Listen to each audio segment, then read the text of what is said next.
toutes, bonjour à tous et bienvenue sur le blog lebarbecuerafa.com pour faire de la maturation de viande.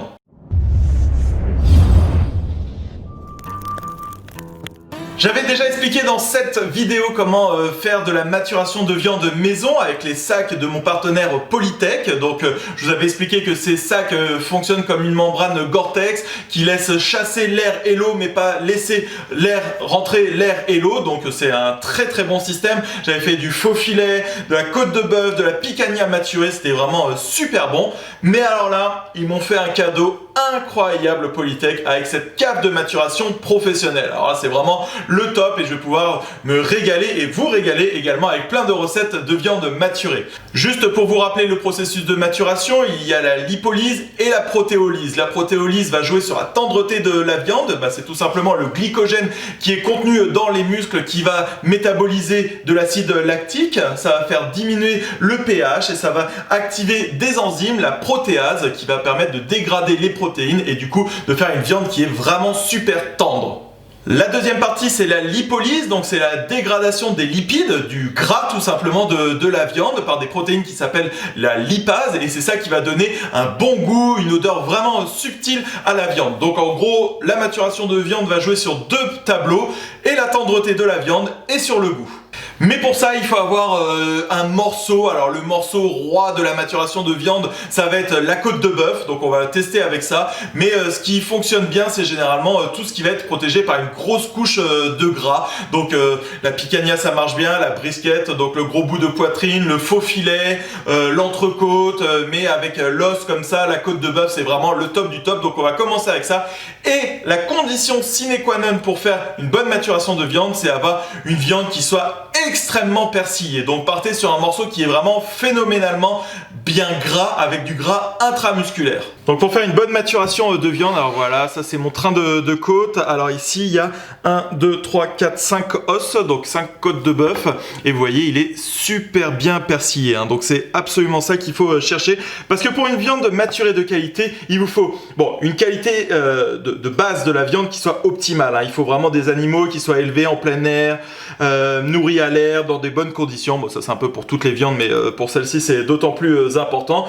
Une viande suffisamment grasse avec une couverture et un fort persillage. Donc c'est pour ça le fort couverture, je vous ai dit, ça marche bien sur du faux filet, de la picanha, la côte de bœuf et le persillage pour le gras intramusculaire et des conditions de stockage qui soient idéales au niveau de l'humidité, de la circulation d'air. Donc ça on va en parler juste après, mais voilà le morceau que j'ai. Donc partez sur un gros morceau comme je vous l'avais dit sur la maturation de viande mais en sac. Comme on va venir parer au bout des 6-8 semaines, je sais pas encore combien de temps je vais laisser, une partie sur le côté, le dessus, etc. Plus la perte de poids qu'il va y avoir, il y avait quasiment 30% de perte la première fois que je l'ai fait. Il faut vous prendre un gros morceau comme ça. Faites pas juste une entrecôte parce que si vous enlevez 5 mm de chaque côté et tout, il va plus rien vous rester. Donc voilà, il vous faut quand même un gros morceau comme ça. Alors vous voyez, c'est ça la cave de maturation avec la petite clé ici pour que personne ne me les vole, attention. Donc il suffit juste d'ouvrir comme ça avec un seul doigt la cave de maturation. Donc elle fait 138 litres. Et en fait je vous ai dit que ce qui était très important ici, c'était d'avoir une température constante et une hygrométrie constante. Donc là tout est géré automatiquement. Il suffit juste de venir mettre le train de côte comme ça, voilà, et de refermer.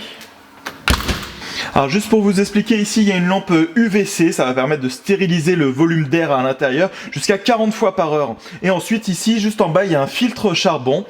Donc ça pareil, c'est une solution anti-germe pour que vraiment il n'y ait aucun souci de développement de prolifération bactérienne. Donc avec la lampe UVC, le filtre à charbon, la température et l'hygrométrie, en fait il n'y a rien à faire, il y a juste à venir laisser le train de côte ici, je ferme la porte et c'est parti pour 4, 6, 8 semaines. On va voir au fur et à mesure. Il faut savoir que plus on va laisser la viande à l'intérieur, plus le goût sera vraiment charpenté. Alors pour les besoins de la vidéo, là j'ai laissé ouvert la porte. Donc faut savoir que de base elle est réglée à 1,5 degré et 82% d'hygrométrie. Ce qui est recommandé c'est entre 2 et 4 degrés ici et entre 75 et 85 degrés d'hygrométrie. Mais là en fait tout est déjà pré-réglé, il n'y a absolument rien à faire. On peut juste allumer ou fermer la lumière en plus ici. Tout est déjà fait. Alors juste pour info, vous voyez là mes 5 côtes de bœuf, je peux en mettre 2 par étage et puis il y a 2 grilles mais je pourrais en mettre plus ici. Allez, je pense qu'on peut mettre jusqu'à 6 trains de côtes de 5 côtes de bœuf comme ça. Je pense que ça peut le faire sans souci. Alors pour info, c'est ici le filtre à charbon et puis là on a 2 blocs de sel de l'Himalaya, donc ça va jouer sur l'hygrométrie, sur la purification de l'air également, et puis bon, comme c'est du sel, c'est un exhausteur de goût naturel. La seule chose à faire au niveau de l'entretien, c'est que toutes les semaines il va falloir vider l'eau qu'il y a dans ces bacs et venir sécher les blocs de sel de l'Himalaya. Voilà, c'est la seule chose à faire pendant la période de maturation de la viande. Voilà, ça fait 10 jours maintenant, donc on va pouvoir ouvrir. Voilà, on est à 1 degré de 84% d'humidité et la côte de bœuf est absolument magnifique. Allez, on va voir ça. Alors au bout de 10 jours, on voit déjà que la couleur a changé, surtout ici, et le gras est vraiment différent. Là, c'est hyper dur. Voilà. Ici, c'est encore un petit peu mou.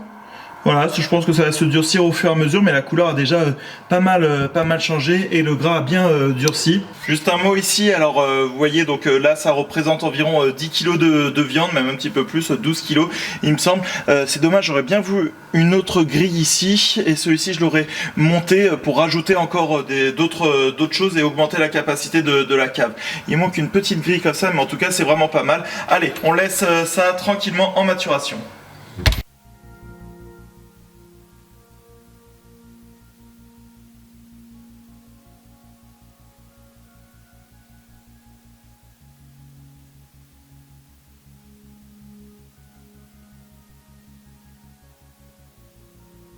Allez, au bout de 6 semaines de 45 jours, on va pouvoir ouvrir notre trésor de guerre. Donc voilà, ça c'est notre morceau de train de côte. Alors on voit les os ici qui commencent à apparaître. Il a une belle couleur, on va bien le voir après en cuisine. Il y a un petit peu de blanc ici, mais pas grand chose. Il n'y a pas d'odeur comme il y avait dans les sacs de maturation.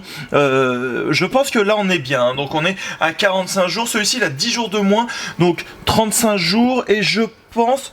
Vous voyez, ici c'est encore un petit peu, vous voyez, je peux appuyer là, donc je pense qu'on peut le laisser presque le double de temps. On va vraiment le laisser 70 jours ça, donc vous voyez le temps qu'on laisse, par contre là le gras, on sent que c'est déjà du beurre, le temps qu'on le laisse ici ça va vraiment dépendre de la race de la viande que l'on a, et puis on le sent vraiment au toucher, combien de temps on peut le faire maturer. Et ici on a les faux filets. Alors les faux filets par contre ils sont pas encore bien pris, hein. Donc ça vraiment on peut les laisser beaucoup plus longtemps. On voit que la viande est encore molle, même si ça a perdu pas mal de poids quand même, hein. Vous voyez l'épaisseur là, ça a bien diminué. Donc je pense que en enlevant le train de côte juste au-dessus, je vais pouvoir mettre celui-ci et puis faire une rotation pour que ça imprègne les odeurs des uns des autres. Allez, c'est parti, on va voir pour le train de côte dans la cuisine. Voilà, donc comme ça vous allez bien voir à quoi ça ressemble. Vous voyez la différence de rougeur par rapport au tout début. Donc voilà, on voit juste un petit peu de blanc ici également, mais vraiment pas grand chose. Et puis surtout ça a bien perdu en poids. Tiens, d'ailleurs à combien? On était à 5 kg 2 et là on va faire le calcul. On est à 4 kg. 4 kg et 60 grammes, donc ça fait, hop, divisé par 5200, voilà, on a perdu 12%, 22%, excusez-moi, de poids rien que par la maturation. Et on va pouvoir la couper, la parer, pour voir ce que ça donne. Pour parer, c'est très simple, en fait, toutes les zones noires ici à l'extérieur, il va falloir l'enlever. Certains la mangent, apparemment c'est hyper bon en burger, haché. On va tester, on va voir ce que ça donne. Allez, c'est parti, on enlève ici.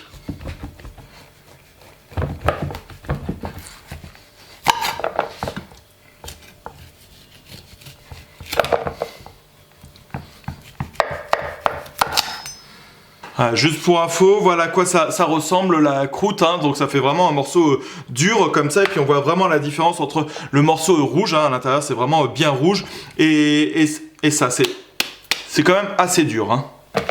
Allez, on va repeser pour voir ce que ça donne. On est à 3 kg 200. Donc si on fait 3, hop, divisé par 5200, on est à 61%. Donc on a perdu 39% entre le poids de la côte de bœuf et le noir qu'il y a ici que l'on va pouvoir passer pour des burgers. Apparemment c'est très bon, vous m'aviez parlé dans ma première vidéo sur les viandes maturées maison, donc je vais le garder puis je vais tester ça.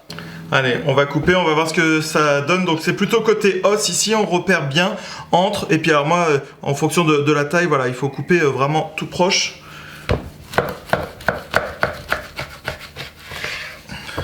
Voilà, parfait. Regardez-moi ce morceau. Vous voyez à l'intérieur comment c'est? Regardez là le gras.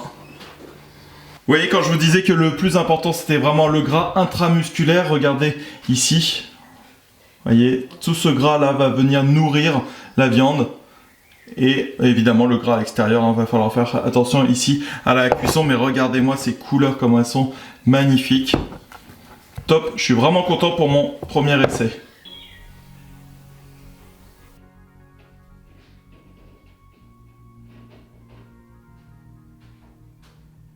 Je vous raconte pas, je viens de couper les côtes de bœuf. Ça sent vraiment la fromagerie, le foin.